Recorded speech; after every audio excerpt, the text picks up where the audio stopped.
Hello दोस्तों, मैं Vinod Kumar. Education classes में आपका स्वागत है।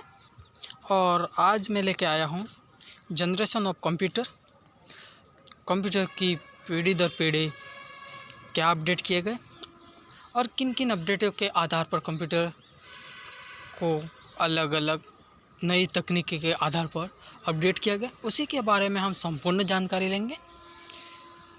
साथ में आपको स्क्रीन पर दिख भी रहा है 5 जनरेशन में डिवाइड किया गया टाइम के आधार पर। जैसे जैसे टाइम बदलते गया वैसे वैसे जनरेशनों को भी अपडेट करते गए, जिसमें 5 पीढ़ियों में डिवाइड किया गया। प्रथम पीढ़ी जिसमें वैक्यूम ट्यूब का महत्वपूर्ण उपकरण था, अपडेट किया गया महत्वपूर्ण उपकरण के आधार पर। नेक्स्ट सेकंड जनरेशन जिसमें ट्रांजिस्टर का यूज़ किया गया, और थर्ड जनरेशन में इंटीग्रेटेड सर्किट का यूज़ किया गया। फोर्थ जनरेशन में वेरी लार्ज स्केल इंटीग्रेशन का यूज़ किया गया, और fifth generation ultra large scale integration का यूज़ किया गया। टाइम के साथ साथ अपडेट करते गए। साथ में हम और आगे संपूर्ण जानकारी के साथ में विवरण के साथ में पढ़ते जाएंगे। प्रथम पीढ़ी सन 1942 से 1956 तक चली। इस पीढ़ी में कंप्यूटर में इलेक्ट्रॉनिक घटक के रूप में वैक्यूम ट्यूब, मैग्नेटिक ड्रम का यूज़ किया गया। साथ में आपको स्क्रीन पर वैक्यूम ट्यूब दिखाई दे रहे हैं, साथ में मैग्नेटिक ड्रम भी है। और यह कंप्यूटर आकार के आधार पर काफ़ी बड़े थे, और यह एक कमरे की आवश्यकता थी, बड़े कमरे की आवश्यकता होती थी।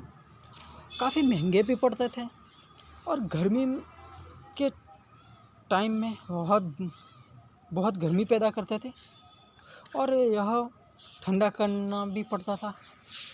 उसके रख रखाव करना भी बहुत महंगा पड़ जाता था। साथ में पहली पीढ़ी में कंप्यूटर को ऑपरेट करने के लिए मशीन लैंग्वेज का उपयोग प्रोग्रामिंग लैंग्वेज के रूप में किया गया, और इन कंप्यूटरों में इनपुट पंच कार्ड, कागज़ टैप के माध्यम से किया गया था। प्रथम पीढ़ी के अंदर महत्वपूर्ण भूमिका प्रोग्रामिंग लैंग्वेज के आधार पर कंप्यूटर ऑपरेट करने के लिए मशीन लैंग्वेज का ही यूज़ किया गया था। साथ में आपको पंच कार्ड स्क्रीन पर दिखाई दे रहा है। साथ में नेक्स्ट सेकंड जनरेशन हमारे पास 1956 से 1965 तक चली, और इस पीढ़ी के अंतर्गत कंप्यूटर में इलेक्ट्रॉनिक घटक के रूप में ट्रांजिस्टर का यूज़ किया गया था, और ट्रांजिस्टर अधिक कुशल, तेज़ी से और कम बिजली खपत करता था। और इस पीढ़ी में उपयोग आने वाले वैक्यूम ट्यूब सबसे सस्ते और विश्वसनीय थे। साथ में स्क्रीन पर आपको ट्रांजिस्टर को दिखाया गया। साथ में ये कंप्यूटर बहुत ज़्यादा गर्मी पैदा करते थे, लेकिन यह अधिक विश्वसनीय थे। साथ में इस पीढ़ी में magnetic tap, magnetic disk, secondary storage device के रूप में यूज़ किए गए, और यह इस पीढ़ी में high levelling computer programming language में कोबल एंड फोर्टन की शुरुआत की गई थी।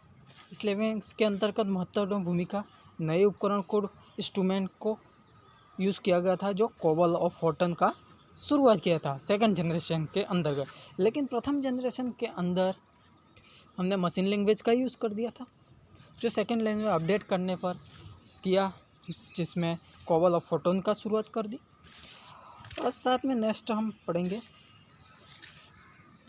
तीसरी पीढ़ी या थर्ड जनरेशन सन 1965 टू सन 1975 तक चली। इस पीढ़ी में ट्रांजिस्टर के स्थान पर आईसी का यूज़ किया गया। आईसी की फुल फॉर्म इंटीग्रेटेड सर्किट, और इस इंटीग्रेटेड सर्किट चिप में हज़ारों ट्रांजिस्टर को शामिल किया गया, जिसके कारण कंप्यूटर का आकार छोटा हो गया। और साथ में स्क्रीन पर आपको दिखाई भी दे रहा है आईसी इंटीग्रेटेड सर्किट, जो ट्रांजिस्टर की हज़ारों चिप को एक ही आईसी पर शामिल कर दिए गए, जिसको मिक्स करके एक आईसी निर्माण की गई। आईसी बना करके थर्ड जनरेशन में यूज़ करना शुरू कर दिया। साथ में इस पीढ़ी में कंप्यूटर में डाटा इनपुट या फिर आउटपुट कराने के लिए कीबोर्ड और मॉनिटर का यूज़ किया गया। साथ में ऑपरेटिंग सिस्टम की अवधारणा भी इसी पीढ़ी में शुरू कर दी। इस पीढ़ी में टाइम को sharing and multi programming operating system को पेश किया।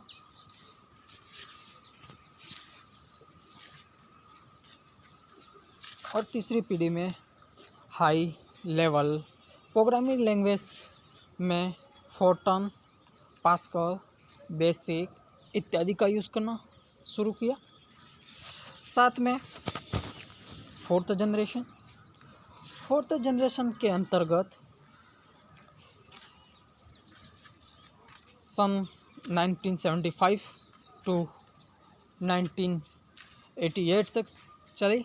इस पीढ़ी में माइक्रो प्रोसेसर की शुरुआत की गई और हज़ारों आईसी इंटीग्रेटेड सर्किट चिप को एक सिलिका चिप पर निर्माण करना चालू कर दिया, जो आपको स्क्रीन पर सिलिका चिप माइक्रो प्रोसेसर की दिखाई दे रही है स्क्रीन पर।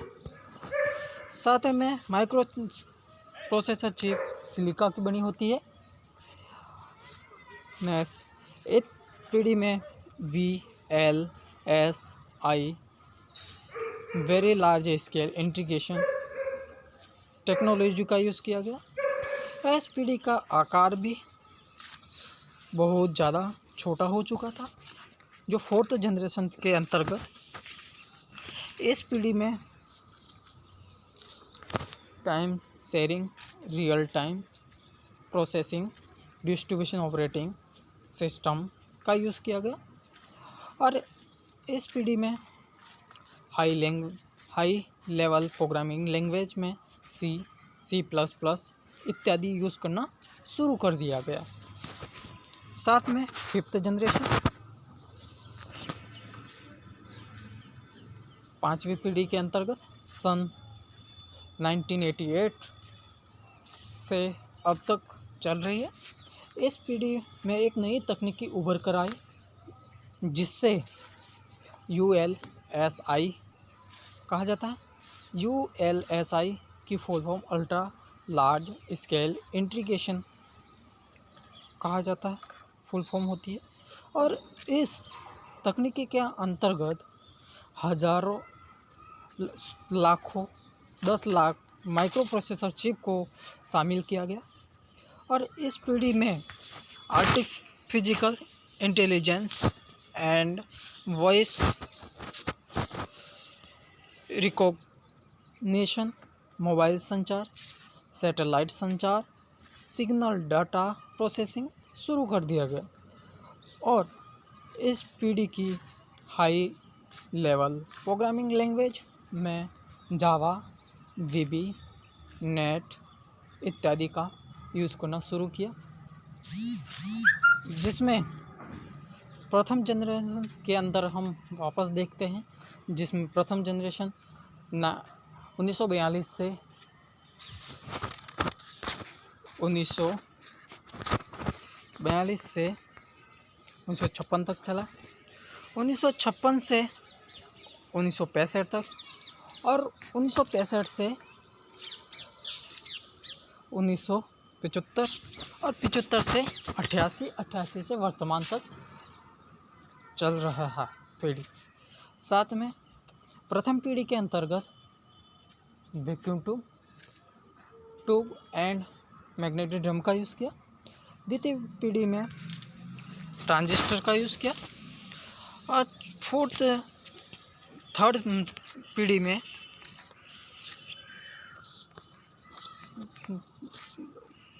आईसी का यूज़ किया गया। और फोर्थ पीढ़ी में VLSI का यूज़ किया गया। और फाइव्थ पीढ़ी में ULSI का यूज़ किया गया। ये वीडियो अच्छा लगा हो तो लाइक कीजिए, कमेंट कीजिए, शेयर कीजिए। Thank you.